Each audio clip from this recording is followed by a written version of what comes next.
Hey there, foodies! Ready for some delicious facts about French fries?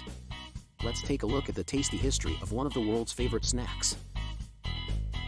Fact 1. French fries were actually invented in Belgium, not France.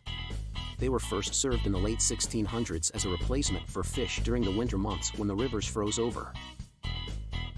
Belgians take their fries seriously. It takes a certain finesse to make the perfect fry crispy on the outside, fluffy on the inside, and Belgium has perfected the art of frying them to perfection. Fact 2. In America, the average person consumes about 30 pounds of French fries per year. That's a lot of potatoes. It's easy to see why Americans love their fries.